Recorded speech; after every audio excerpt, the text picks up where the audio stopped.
Okay, we're talking about adult acne, all as it regards the protein or the amino acid cysteine. Cysteine's the hardening amino acid.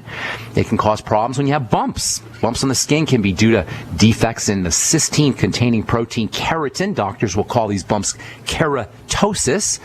Sometimes they'll call them milia. We'll call them just bumps on the skin. They're associated with adult acne, really all acne. Adult acne or any acne is not a bacterial issue. This is a myth, one of the greatest canards in all of dermatology and all of medicine, medical mythology at its best. That acne is a bacterial issue. You take an antibiotic, you use bacteria, you use antibacterial products like Proactive to kill acne bacteria, and your acne goes away. Not true, peoples. Acne is not a bacterial issue. It's a biochemical issue. It's an internal issue. If you got those little bumps, the milia, the keratoses, pimples, adult acne, it doesn't just happen. It doesn't just happen randomly. Nothing in the body just happens. You can use topical products like Proactive or retinoic acid or Retin A, and maybe you'll get some improvement in the formation of those bumps. But the keratoses and the milia have a cause. They're not random. To truly address skin bumps, you got to know what exactly they are. What is the cause of the skin bumps? What is causing these things to arise? And you'll find that it's the manifestation of skin cells not doing their business, at least not correctly. All disease is cell disease, and skin disease is skin cell disease. And if you have the little bumps on your arms or on your face or anywhere, you got a skin cell problem. Skin cells not doing their business. The first thing to always think about when it comes to all skin health issues, all of them, is fat malabsorption and fat metabolism, especially when it comes to the quintessential skin nutrient, the fatty vitamin, vitamin A. If you got the little bumps on the arms, there's a very good chance you're dealing with a vitamin A deficiency, and it's not uncommon. Vitamin A deficiency is relatively common because you don't get vitamin A in a lot of foods. It's mostly found in organ meats and meats in general, fish. You're not going to get vitamin A in plants. We talked about this yesterday. You'll get pre-vitamin A or pro-vitamin A, and not everybody can convert that pre-vitamin A, beta-carotene, into vitamin A. So vitamin A deficiency is surprisingly common, shockingly common. And as with all nutritional deficiencies, when it comes to vitamin A deficiency, you want to approach it from two different angles. First, there's the intake. There's the intake side of the equation. That means supplement with vitamin A. It's cheap. You can get it anywhere. 20,000 international units is a good place to be. It's about 1 or 2 capsules, depending on if you're buying the 10,000 IU version or the 20,000 IU version. You can even get a 25,000 IU version. Take one a day. It's non-toxic, no matter what you might have heard. It's non-toxic. Even if you're pregnant, you need vitamin A. Your fetus needs vitamin A. One of the dumbest things you hear from doctors, and you hear a lot of dumb things from doctors, but one of the dumbest things is when they tell pregnant women not to take vitamin A. Stupidity. Developing fetuses need vitamin A just as much or more than we do. To deprive you and your baby, your developing baby, of vitamin A is pure lunacy. You need vitamin A, your fetus needs vitamin A, your skin needs vitamin A, your eyes need vitamin A, your liver needs vitamin A, your bones need vitamin A, your entire body needs this stuff, and it's not very available in foods. So it's a good idea to supplement. If you have keratoses, those bumps on your arms or anywhere in your body really bad, you may want to take 30,000 IU of vitamin A for a couple of days or maybe a week or so. Load up on the stuff. And vitamin A and D work together. Vitamin A and D are colleagues. They're partners. So you want to make sure you're getting some sun exposure.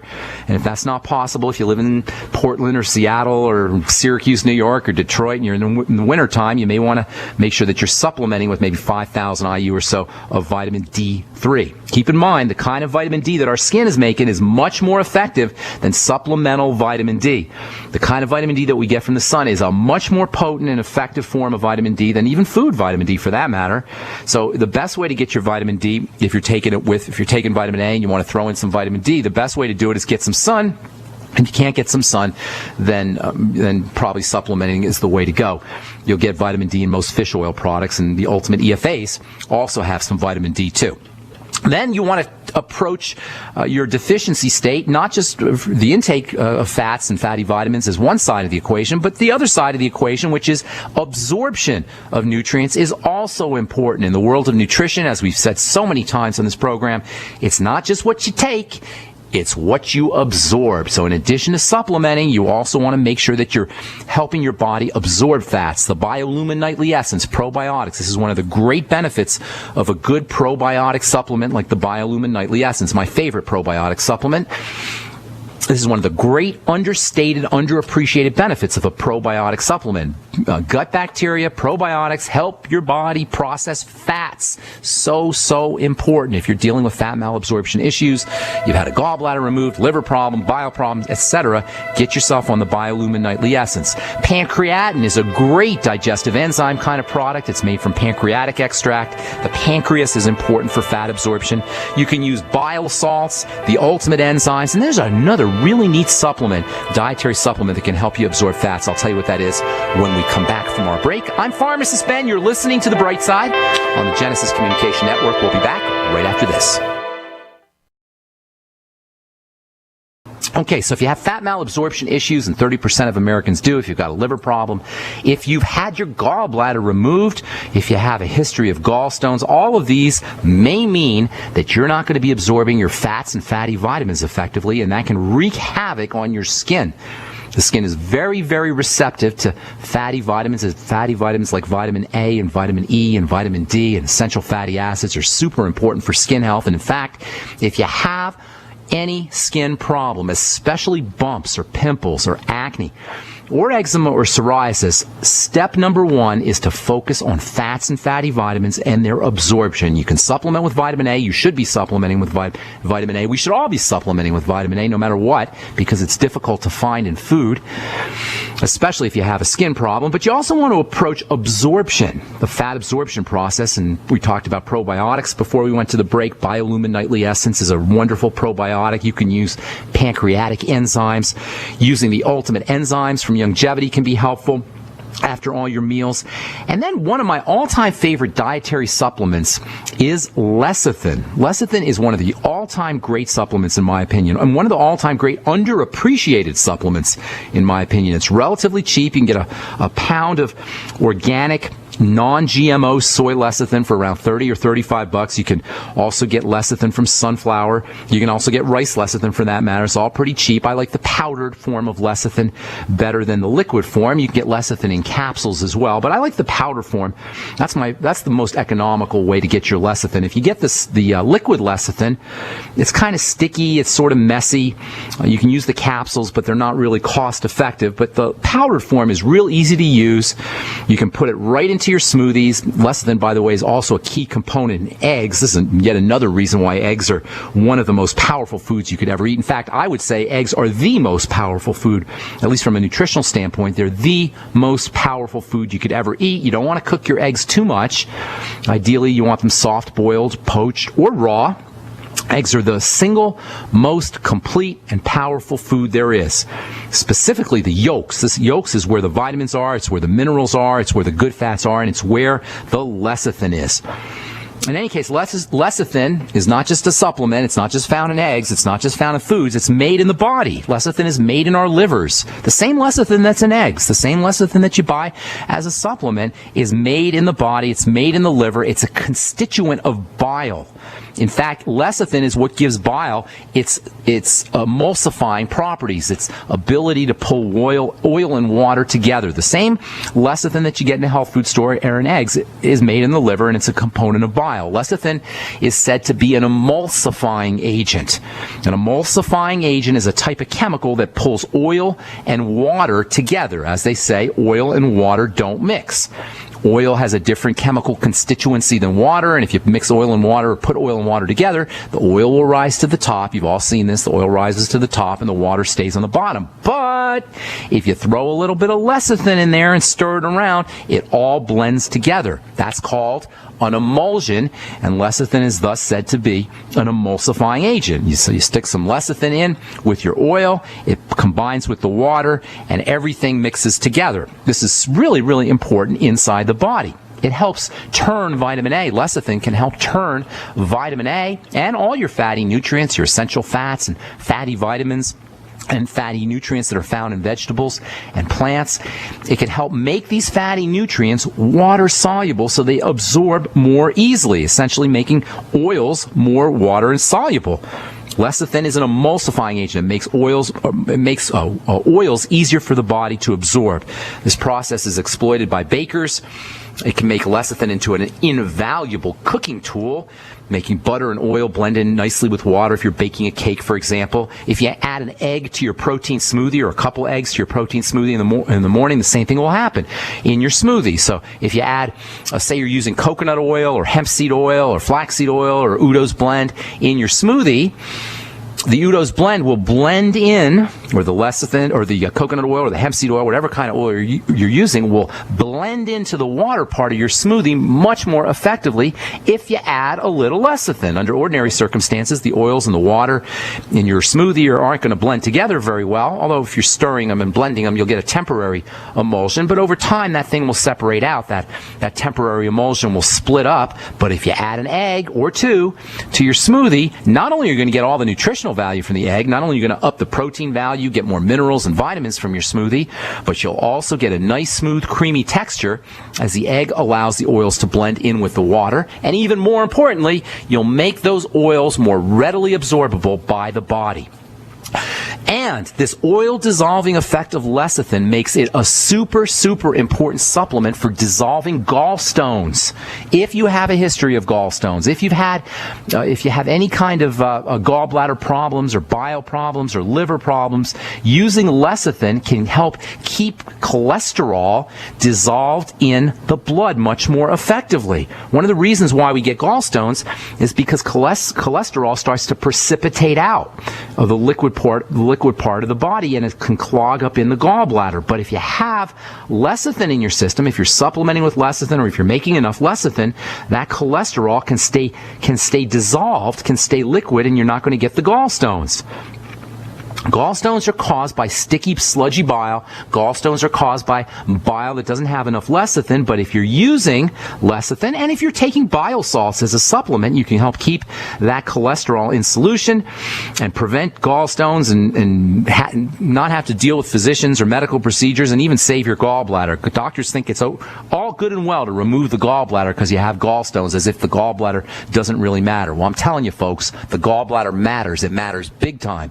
The gallbladder is a bag that holds on to bile, so that when you eat fatty foods, you got a big supply of bile that gets squirted into the intestine. That doesn't happen if you don't have a gallbladder. Yeah, you'll still get a little bit of bile, but you're not going to get that big jolt of bile. Using lecithin is a great way to save your gallbladder and keep you out of the doctor's office and out of the operating room as well.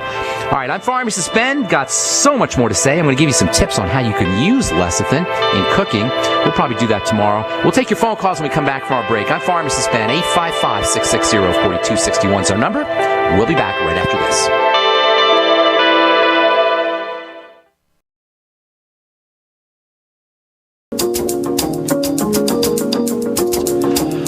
Welcome back to The Bright Side. I'm Pharmacist Ben. Tomorrow we'll continue talking about fat malabsorption as it regards adult acne and as it regards milia, those little bumps that form on the skin. They especially form, by the way, when you have a gallbladder taken out. Surprise, surprise.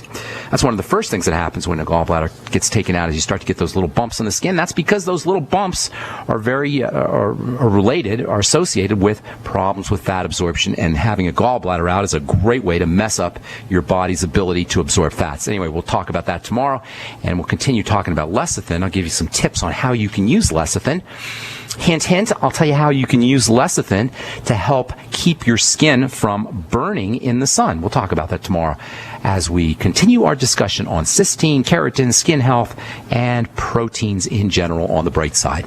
Okay, if you want to purchase any longevity products, you can head over to brightsideben.com, take a look at our shopping cart, or you can call the Bright Side Ben phone team at 866-735-2470. And then for a one-time $10 fee, they can tell you how you can join the Bright Side Ben team and enjoy all the tax benefits associated with having your own business and get your products at the wholesale price and make some money too. Our number today on The Bright Side is 855-660-4261. If you've got questions about skin health, fat malabsorption issues, gallbladder issues, any health issues, nutritional issues, if you've got supplement questions or questions about ingredients, or if you have a success story that you'd like to share with us, or if you want to contribute to the conversation, 855-660-4261 is our call-in number, and we do have a few lines open for you. So now's the time to get on board. Time to take our first phone call of the day. John in Michigan, welcome to The Bright Side. What's up, buddy? Hey, Ben. With you told me before you did have the book about Dr. Orrery, Minerals for the Genetic Code. Have you seen that book before? Yeah, I have that book. It's a great book. I thought, people should look on the line, see if they get a used one if they can. But I talked about yesterday about liver spots and then the bladder. Yes. Cancer. And then one other thing came to mind when you were talking about stones. What about kidney stones? Okay. Same deal.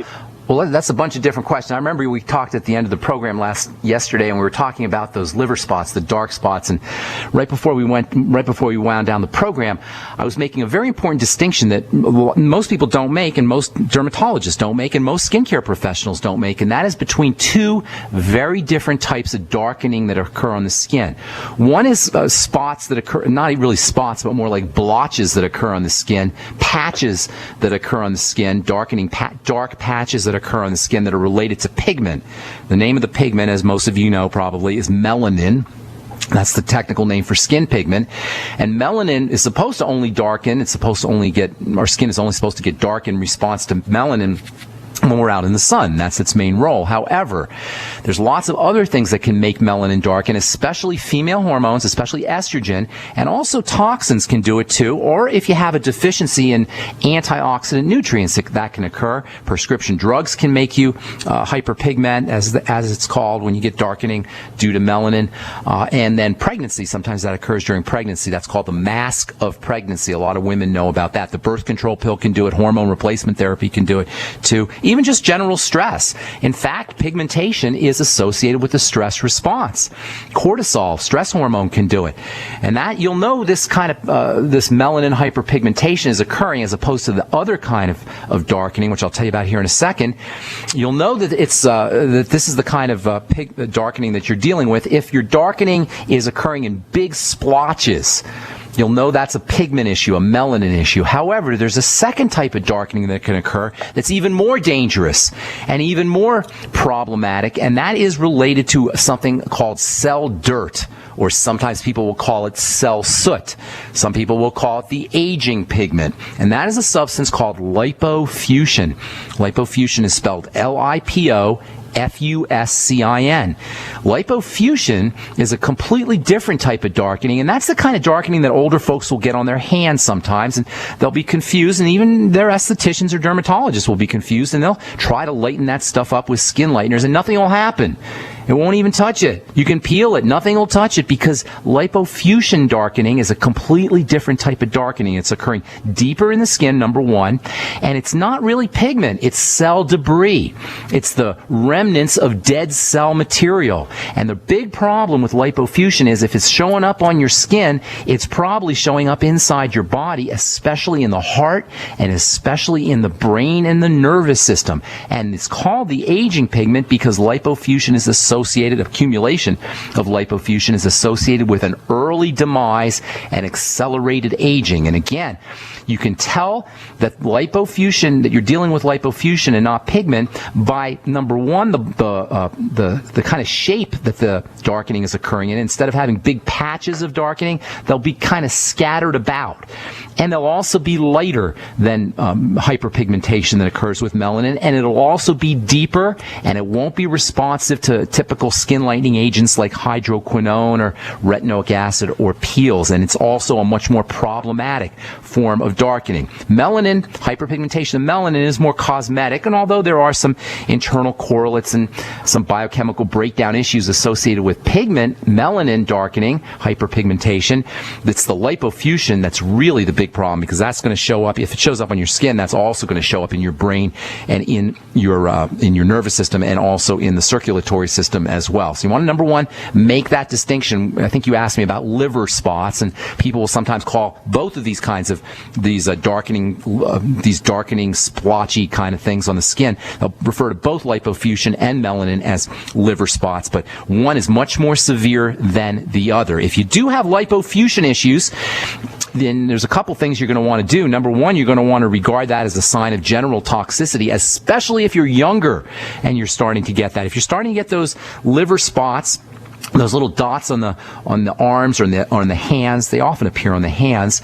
If you're starting to, sometimes on the face, if you're starting to get those, consider that as a sign of lymphatic congestion, of overall toxicity, perhaps liver problems. Most important nutritional supplement for helping with lipofusion is vitamin E. Lecithin can also help with lipofusion. Anything you could do to help the body process fats is going to help with lipofusion. As far as melanin goes, the best ways to protect yourself from melanin is to make sure you're getting your antioxidant nutrients, especially vitamin C. Also, vitamin E to a certain extent is helpful. And then also you can use topical agents to get rid of hyperpigmentation.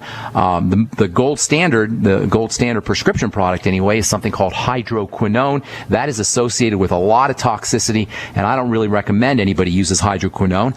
You can use retin-A or retinoic acid to help with that kind of pigmentation, melanin darkening, pigment darkening, as opposed to lipofusion darkening. And then, of course, you'll get all the benefits, all the wonderful vitamin A benefits, including anti-wrinkle benefits, anti-aging benefits, skin softening benefits.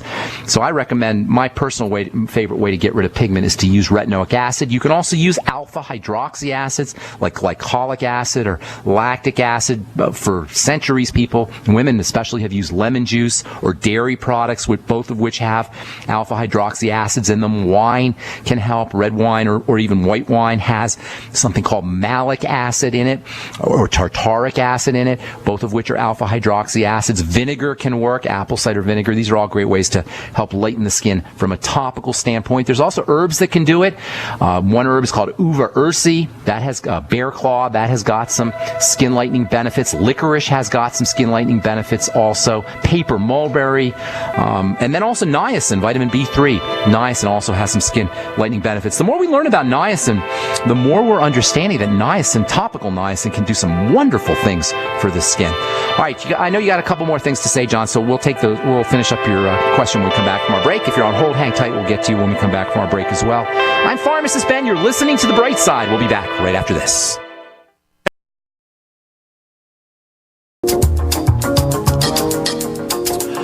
We're back on the bright side. Thank you for being here. Got a few minutes to talk to you at 855-660-4261. John in Michigan, I know I gave you a long-winded answer there about liver spots and pigmentation, but I think it's important. That's an important distinction.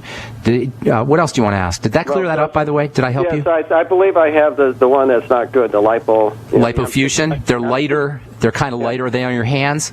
Yeah, I'm 64, but I take kefir, sauerkraut. I eat a lot of meat. A lot of eggs. Well, all that's good, but something else is going on. If you have, it's kind of like a light brown color on your hands, kind of. Yeah, yes. That's the lipofusion. That's exactly what that is, and that's a sign. Just detox myself. Yeah, detox yourself. Start using some nutrients that help drain toxins away and help with fat absorption. Think fat malabsorption. That's the main thing to focus on. Everything we've been talking about and we'll continue to talk about for the next couple of days. Kidney stones and the bladder cancer. Bladder cancer and kidney stones? Yeah. Okay. Is this for you, by the way? That's right, for two friends of mine. Okay. Kidney stones is really the most confusing issue. Bladder cancer, you got to deal with all the cancer stuff. And by the way, bladder cancer rates are increasing dramatically, probably due to tap water. Contaminants in tap water, chlorine in tap water. I don't know how anybody could think that you're not going to have problems by putting chlorine and fluoride in tap water. Chlorine reacts with various contaminants in water to produce super, mega carcinogenic substances called trichloromethanes and fancy names like that. But the point is the combination of chlorine, and fluoride as well with toxins in the water, with particulates in the water, can be really, really carcinogenic. And considering the bladder is processing all the water in the body, that's really where the carcinogenesis, the cancer, is likely to take place, and bladder cancer rates are increasing. So you want to deal with bladder cancer the way you deal with any kind of cancer, and that's by calming the body down, by using caloric restriction techniques, by using antioxidant nutrients, making sure you're getting lots of veggies and veggie juices and veggie soups are anti-cancer. I personally, if it was me, I would be looking to get some glutathione injections also. So intravenous glutathione, in fact, intravenous nutrients of all kinds. There's an intravenous anti-cancer mix called the Myers cocktail, which is magnesium and the B complex. But anything you could do intravenous, especially glutathione, which is the body's main cancer fighter, IV, is really, it's a little expensive, but that is the best way to, in my opinion, the best non-medical strategy for dealing with cancer. Hyperbaric oxygen chambers can help as well.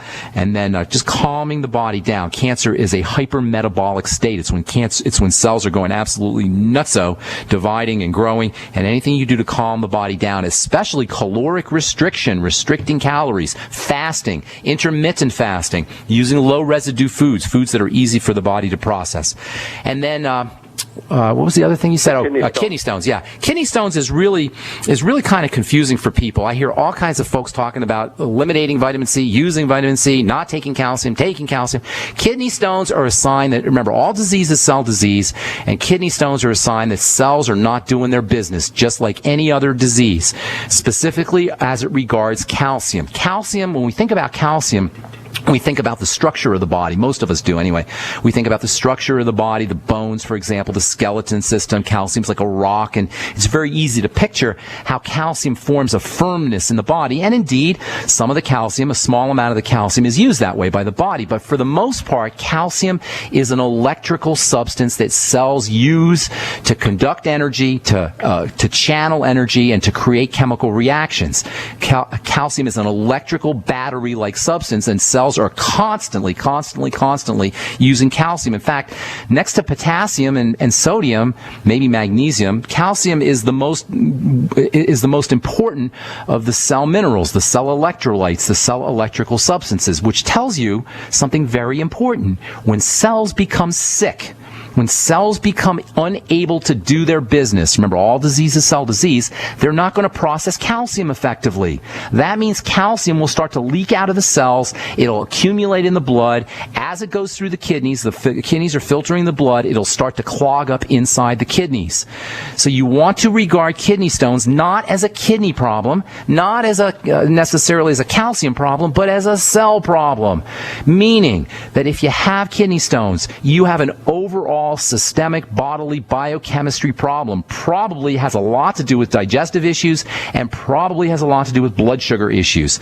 So the first thing you want to focus on if you're dealing with kidney stones is you want to start to make sure that your cells have the wherewithal to do what they need to do in order to do their business overall. That means you want to eliminate or reduce cell starvation, cell suffocation, and cell toxification. Number one, get yourself on a good nutritional supplement program. Number two, start to stabilize your blood sugar by using more protein and less refined sugars and refined carbohydrates and fruit juices and refined flour products and cereals and breads, etc. Number three, make sure that your digestive system is working the way it needs to be working. That means use the Biolumin Nightly Essence. That means use low residue foods, easy to process foods, soups and juices.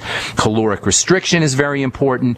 And then all of the fat metabolizing strategies that we talked about earlier. Calcium requires fats and bile for appropriate processing. So if you have a liver problem or you're not making enough bile, that can all cause calcium problems too. So making sure that you're using lecithin and all the fat metabolizing nutrients that we've talked about in the past.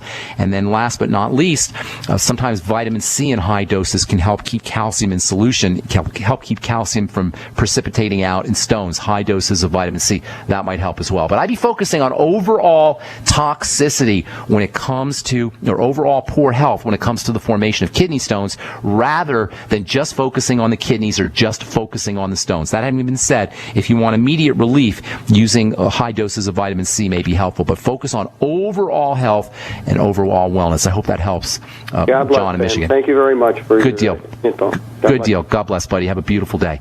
All right, Patricia in California, what's going on? Welcome to the bright side. Patricia. Do we have Patricia? Hi, Patricia. What's up? Yes, I'm here. I missed you in Santa Cruz. I had asked you about medications for thyroid. Did I see you? Were you there, or you just didn't? No, what do you mean? You were there? You were waiting until I finished handing out the things, and then other people got in the way, so I couldn't get back in. Oh, I hate when other people get in the way. Do you know what? John Sartre, the philosopher, he had a famous quote. He said, "Hell is other people." You ever hear that? All right. That's our philosophical quote for the day. What's going on, Patricia? How can I help you? Well, I have had Hashimoto's diagnosed in about 1985. I was put on, I forget the name of the medicine. Now it's called Levoxyl. Okay. And I was advised recently by another doctor who's doing some testings to find out about my digestion and things like that. Well, that's good. And that's Hashimoto's. Hashimoto's is most hypothyroidism is Hashimoto's. I think it's like 70 or 80%. And that's just a name for saying an autoimmune disease of the thyroid. As you know from listening to the program, autoimmune diseases are when the body's immune system goes haywire, and instead of attacking the enemy, it attacks itself. In the case of Hashimoto's, it attacks the thyroid. So Hashimoto's and the vast majority of hypothyroidism is autoimmune in nature, meaning that you got a hyperactive immune system, a crazy, going nuts immune system. Levoxyl, for the listeners, is a thyroid hormone. It's a synthetic prescription thyroid hormone. It's like Synthroid. In any case, what you got, you don't need Synthroid or Levoxyl. You don't need a drug. You need to figure out why the heck is your immune system going crazy. Now, Patricia, I can guarantee you, I'm not Psychic Ben on the radio, but I can guarantee you, you must know you have other health issues. You can't just have Hashimoto's. You got to have some joint problems. You got to have, clearly you're going to have digestive problems. You may have circulatory problems. You got other health conditions because you don't just get autoimmune diseases in one specific part of the body.